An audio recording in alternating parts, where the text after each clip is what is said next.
This is Marcia Wilson.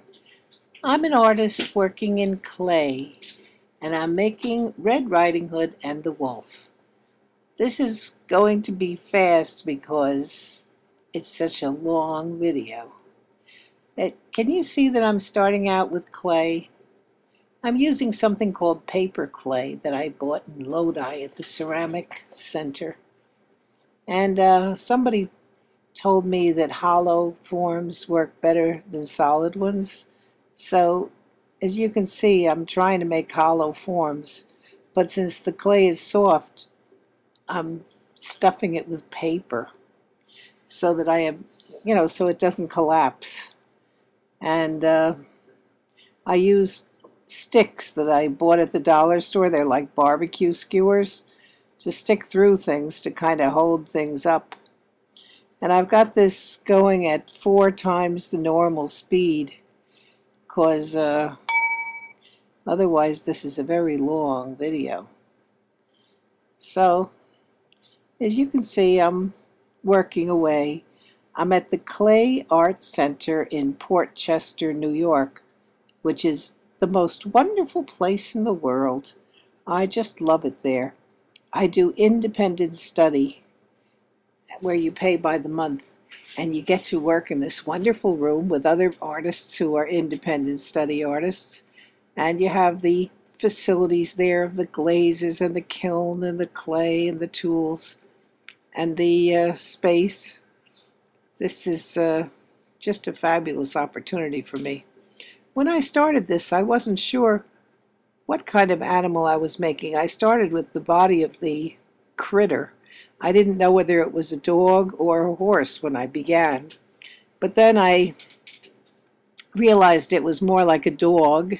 And then I realized, hey, it looked like I could maybe do one of my favorite subjects, which was Red Riding Hood and the Wolf. But I was working on the wolf, and I thought, where am I going to put Red Riding Hood? And then, of course, the answer was, well, right on top of the wolf. So that's why she's straddling the wolf here. I'm very happy when I'm working in clay. Who would have thought I would enjoy it so much? I never thought I'd be a clay artist, but did you see me smile back then? It's because I'm always thrilled when my figures start to come to life.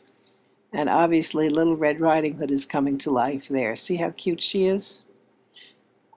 When I was a little kid, I played with dolls a lot. And now I'm playing with clay is like playing with dolls. I spend a lot of time playing with it. Did you see I was working on a plastic tray, the kind you get under produce in the supermarket or under meat? I did that so that I'd have something to stick these wooden skewers into, because I did not want this critter, which turns into a wolf, to fall over. But like I said, I'm having a good time. Technically, I don't know what I'm doing very much, and I've been working in clay since October 2011.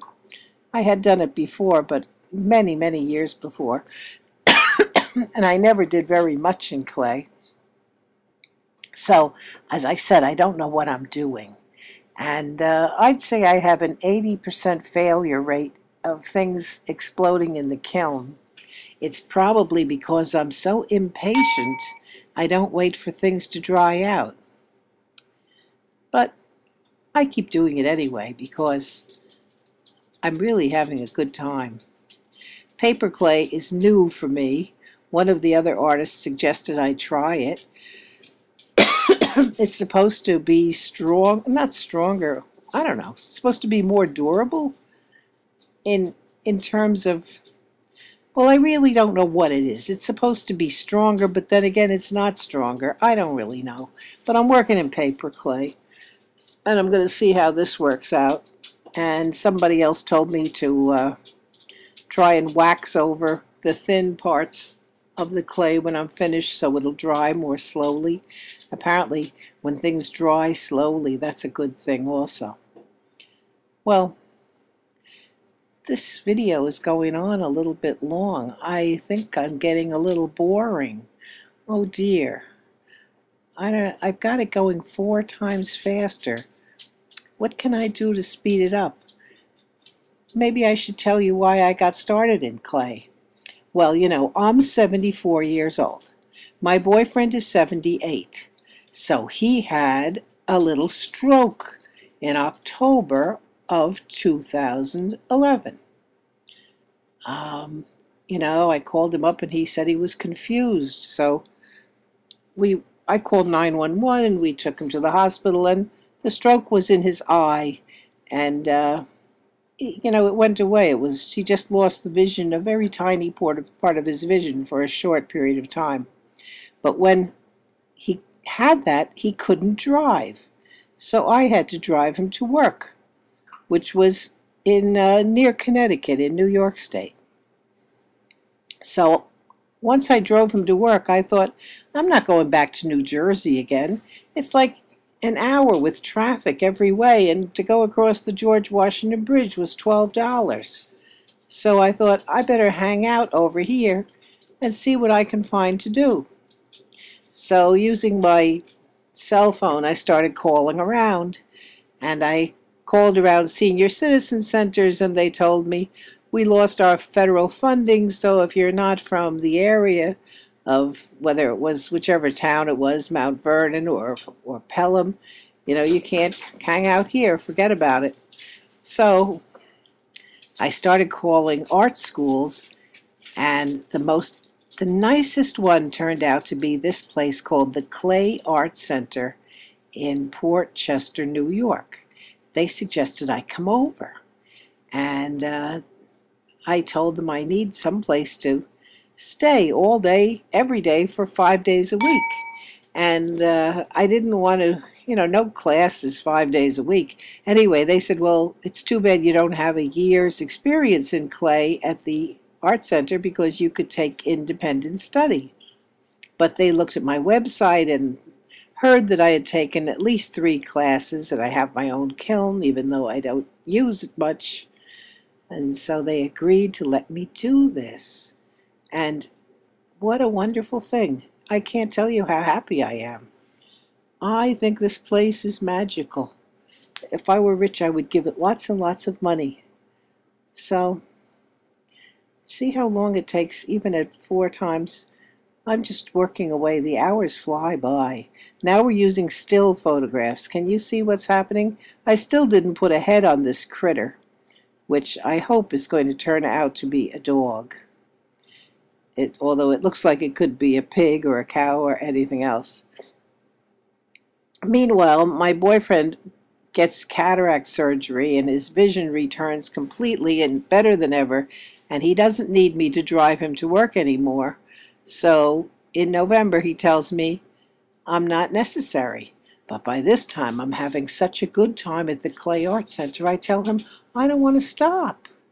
So I have to get a little crotchety to get him to agree to let me continue to go with him. So he drives me to his office, and then I take the car and go on to the art center. And so far it's working out very well. I don't know where it's going to go. I hope my technique gets better so that some of my pieces survive. See, you know what I'm doing here? You see me, I'm making the head for the wolf. How is this going to turn into a wolf's head? When you don't know what you're doing, you just keep fiddling with it. That's what I'm doing. I'm using a spray bottle there that I bought at Home Depot for 94 cents to keep the clay moist so it works well. This paper clay may be flexible, but it certainly is a little tricky to use. Anyway, like I said, I'm happy working in clay, and you can see how I'm working on the wolf's head here. I guess I'm what you'd call an intuitive artist, because I don't think about it consciously. I just try and do it. Right now it looks like it's more of a dinosaur head. So I add a little piece there. I'm stuffing in a napkin from my lunch because, as I said, if I don't stuff paper in there, I don't have anything to push against. I'm putting more paper in and I'm stuffing it in, and I added a little water to make it wet. And now I'm attaching a head. Like I said, it looks more like a dinosaur, doesn't it? Hold on. Okay, I'm back. I just wanted to see if this was really recording. Sometimes I'm not so sure. Okay, so I'm working away at it. I'm sorry to have such a long video, but I thought you'd want to see the whole construction of this sculpture from start to finish, even if I do have to make it a long video. It took me, I think I worked on this about 2 or 3 days. The first day, you didn't see it, but here it is. I'm working away at it. It looks like a horse's head now. But I don't know why I'm confident. I always figure things are going to work out, and they usually do. I told you already when I was a kid I liked to play with dolls, right? This reminds me so much of the many hours I spent in fantasy with my dolls. Look at this. Look how cute it's getting, huh? This is when it's almost finished. And soon we're going to get to the finished part. All it needs is to be fired. I painted wax on the thin parts of this sculpture to give it more drying time. Notice other pieces of mine waiting to be bisqued, and here they are after the bisque. I'm now painting a wash of red iron oxide on, and then different glazes. And here is what it looked like after it came out of the Cone 10 kiln. I had to add paint to improve the quality. And I used oil-based enamel. I think it's called lettering enamel. Looks pretty cute, doesn't it? Here's the finished Red Riding Hood. And I hope you enjoyed me making it.